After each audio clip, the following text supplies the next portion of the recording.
ایک شہر میں ایک عجیب سا عرف تھا، عجیب سا اس کا ایک اصول تھا کہ ہر سال وہ اپنا ایک بادشاہ چنتے تھے، مگر اس کا طریقہ یہ تھا کہ جو پہلا دن سال کا ہوتا تھا شہر کے دروازے میں جو سب سے پہلا بندہ داخل ہوتا تھا ارلی ان دا مارننگ، صبح صبح اس کو پکڑتے تھے اور اپنا بادشاہ بنا دیتے تھے۔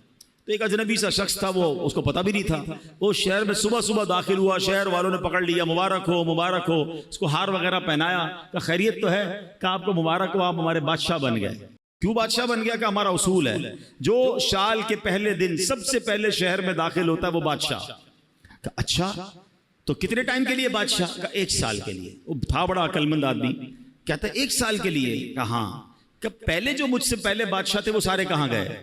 کہ وہ 1 سال حکومت کرتے ہیں، پھر ہم ان کو ایک جنگل میں جا کے پھینک کے آ جاتے ہیں، اور اس جنگل کے اندر وہ بھوکا پیاسا مر جاتا ہے، اگر بھوکا پیاسا نہیں مرتا تو سانپ بچھو کھا جاتے ہیں۔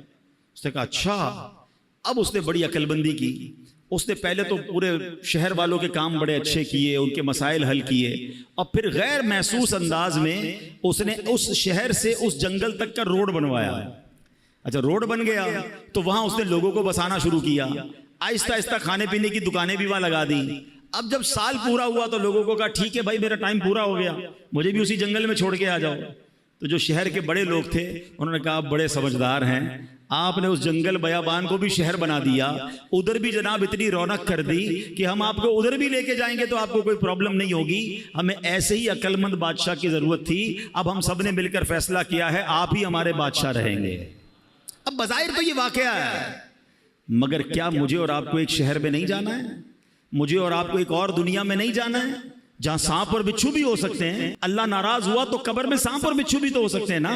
جہنم کی آگ اور جہنم کا عذاب کتنا خطرناک ہے، مگر ہم میں سے کون ہے جو اس جہان کو، آخرت کے معاملات کو آسان کرنے کے لیے یہاں سوچ رہا ہے کہ یار یہیں رہ کر میں آخرت بہتر کر لوں۔